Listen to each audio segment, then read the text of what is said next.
Lesson 7.6 is on addition and subtraction equations with fractions. So we've done addition and subtraction equations. The only difference is that we're going to have fractions in these problems today. If you look at the first example, Aiden walks from home to the store. Then he walks 1/8 of a mile to school. He walks 7/8 of a mile in all. Write and solve an addition equation to find how far Aiden walks from home to the store. So they were specific here. They said they want us to write and solve an addition equation. So we have to do something where we have addition involved in our equation. So if we let S represent the number of miles from Aiden's home to the store, that's what he does first. He walks from home to the store, so that's S.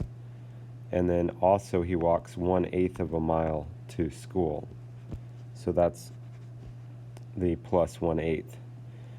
And it's a total of 7/8 of a mile. So those two added together equals 7/8. So that's our addition equation. That's the first thing they want us to do. Make sure you do that and circle that before you do anything else. Now we can solve that. So now that we've written that equation, we can solve it. What we talked about doing to solve equations, we do the opposite operation. So look on the side with the variable. On the side with the variable, we can see that they are adding. And if they are adding, we need to do the opposite operation. We need to subtract. We're going to subtract on both sides of the equation to keep our equation balanced. When we do that, these have common denominator already. So 7/8 minus 1/8 is 6/8, and then we can reduce that down, would be 3/4. The other thing that's a good idea to do, so this would be 3/4 of a mile. The other thing that's a good idea to do if you have time is to check your answer. So if we put 3/8 back in the equation in place of S, we can check to see if that works. So you can see that's what they did here. In order to do that, we have to get a common denominator again. So the 3/4 they changed to 6/8, and 6/8 plus 1/8 does equal 7/8. So we know we should be good with our answer.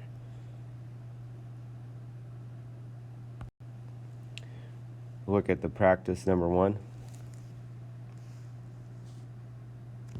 This time the equation's already been set up for us. We're just solving. So over on the side with the variable, they're adding. Means we need to subtract 1 1/5. We do the same thing on both sides. Please draw a line underneath that. You can put kind of a dotted line here if you want, so you make sure you do the same on both sides of the equation. On the left side, those cancel out.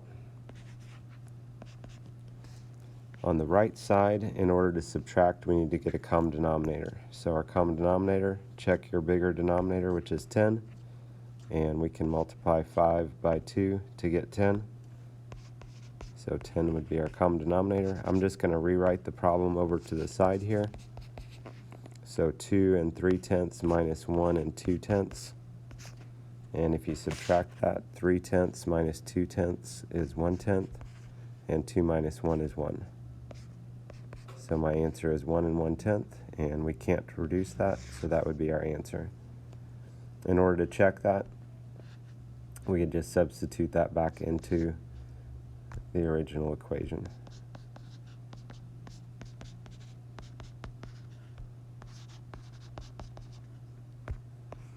And that would involve, again, getting our common denominator.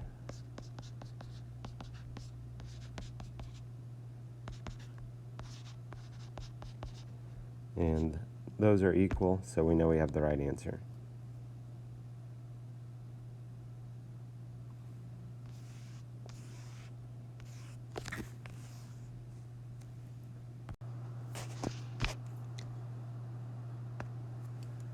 Number 2, we have a similar problem. Over on the side with the variable, they're adding, so we're going to need to subtract 1 3/8.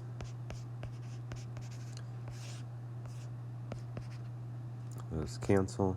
Denominators are the same. So we subtract as 2 2/8, which we can reduce to 2 1/4. Once again, if you have time, go back and check that answer. Number 3, instructions are the same. Over on the side with the variable, you can see they are subtracting. So we need to add 3/5 on both sides. Again, if you want to do that imaginary line, make sure you're doing the same thing on both sides of the equation. Denominators are the same. 4/5 plus 3/5 is 7/5. That's an improper fraction, so we're going to change that over to a mixed number. So 5 goes into 7 one time with 2 left over. So 1 2/5.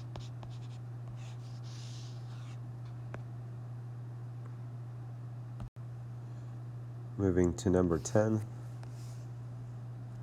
This is one again where they are subtracting, so we need to add 4 1/2. We need to get a common denominator here. So we can try 10, and 10 is going to work. I'm just going to rewrite the problem over to the side here.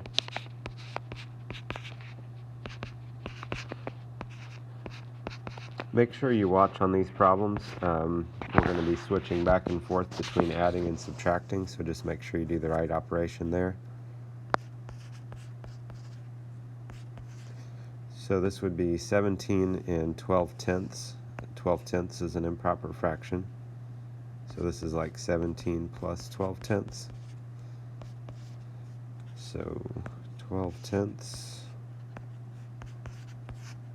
10 goes into 12 one time. 2 left out of 10. So 1 2/10, and we can reduce that to 1 1/5. So we have 17 plus 1 1/5, which would be 18 1/5. So V equals 18 1/5.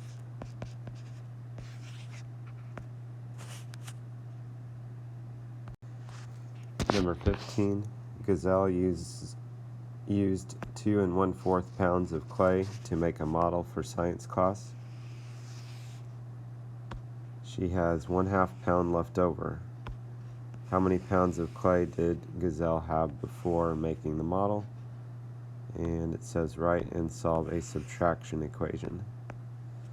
Okay, so the first question there, it says to write, or they're asking how many pounds of clay she had before making the model.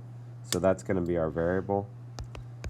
So we could say let P represent pounds of clay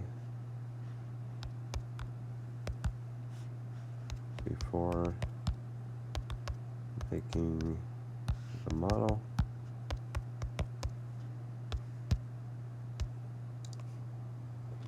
Okay, so that's our starting point.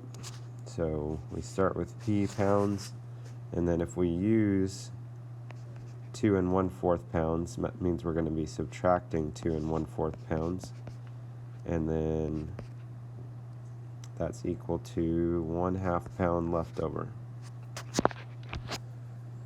So that's our equation. It says write and solve a subtraction equation, so that's writing the equation. If you want to rewrite the equation then for solving it, you can. Over with the variable, they're subtracting means we need to add 2 1/4. And we need to get a common denominator here, which would be 4. So 2/4 plus 2 1/4 is 2 3/4, and we can't reduce that.